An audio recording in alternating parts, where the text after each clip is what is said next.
এতিয়া অসমৰ শিৱসাগৰ জিলাত কয়লা নাই, এইটো আমাৰ তথ্য।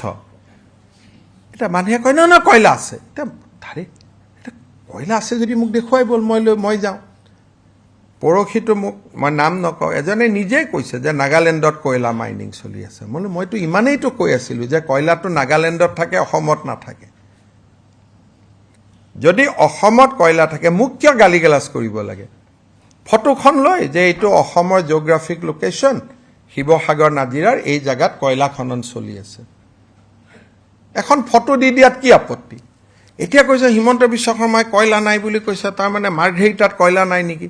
আৰে মাৰ্ঘেৰিটাৰ কয়লাৰ লগত ইয়াৰ কি সম্পৰ্ক? যি জেগাত মই কয়লা নাই বুলি কৈছোঁ, কোন জেগা? শিৱসাগৰ জিলা, কয়লা নাই। এতিয়া যদি আছে মোক জেগাটো দেখুৱাই দিলে হ'ল, মই গুচি যাম। কালিয়ে বেন কৰি দিম যে অমুক জেগাত কয়লা খনন আমি বেন কৰিলোঁ কাৰণ আমাৰ কয়লা আছে। মইতো 10 বাৰ মাইনিং ডিপাৰ্টমেণ্টক সুধিছোঁ, ভাই কিবা মাইন দি থৈছ নেকি, ইলিগেল মাইন আছে নেকি? তাত নায়েই। কৈছে নহয় আছে। তেতিয়া মানুহেতো অসমত কি আছে কি নাই এইখিনিতো বুজি পাব লাগে।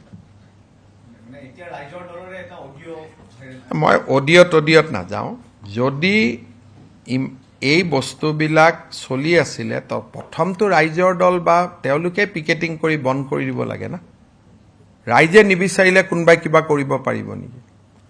আজি যে বিহুবৰৰ পৰা শিল ওলাব লাগে বা নাগালেণ্ডৰ পৰা কয়লা আহিব, কোনটো ৰাস্তা দি আহিব? ইমান সংগঠন আছে, তেওঁলোকে বন্ধ কৰিলেতো কেতিয়াও ওলাব নোৱাৰে। অসম চৰকাৰেতো নাগালেণ্ডৰ পৰা ট্ৰাক নানে, ট্ৰাক আনিব কোনে? কোনোবা প্ৰাইভেট পাৰ্টীয়ে। বন্ধ কৰি দিলে হৈ গ'ল, আমাৰতো কোনো আপত্তি নাই।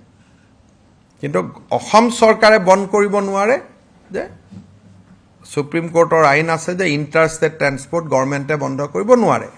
কিন্তু ধেমাজিতো কেইদিনমান আগতে ৰাইজে আন্দোলন কৰি বন্ধ কৰিছে, সেইটোতো কোনো আপত্তি নাই ৰাইজে বন্ধ কৰা। চৰকাৰেহে বন্ধ কৰিব নোৱাৰে, ৰাইজে বন্ধ কৰাতো কোনো আপত্তি নাই।